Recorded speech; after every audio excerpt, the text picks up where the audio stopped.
Salut la famille, j'espère que vous allez bien par la grâce de Dieu. Aujourd'hui, je vais aborder un sujet qui est d'actualité. Beaucoup de chrétiens aujourd'hui pensent que les hommes de Dieu, mon frère en Christ, ne doivent pas pécher, ne doivent pas poser certaines actions. Et sans oubliant que, autant que nous sommes, ce n'est pas parce que nous avons reçu Christ que nous devons être saints instantanément. Ce n'est pas parce que nous devenons croyants que nous ne pouvons plus pécher, c'est faux.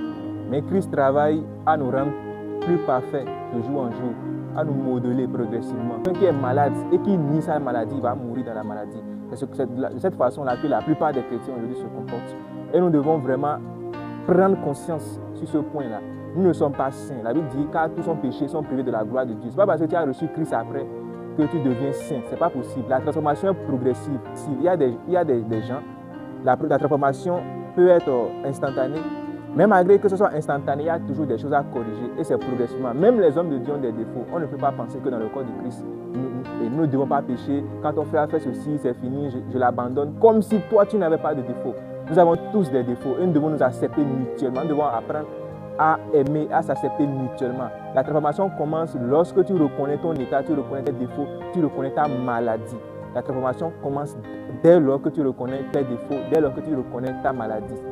Alors je vais vous inviter, vous qui me suivez actuellement, à conscience que ce n'est pas parce que tu reçois Christ après que tu deviens une bonne personne. Il y a toujours des défauts que Dieu corrige en toi, que Christ corrige en toi jusqu'à la perfection, jusqu'à ce qu'il ne revienne nous chercher. Donc accepte ton frère tel qu'il est, accepte ta soeur tel qu'il est, acceptons-nous mutuellement les uns les autres, car c'est dans cette communion, c'est dans cet état d'esprit de fraternité que nous puissions réaliser de grandes choses. Que le Seigneur vous bénisse. Shalom.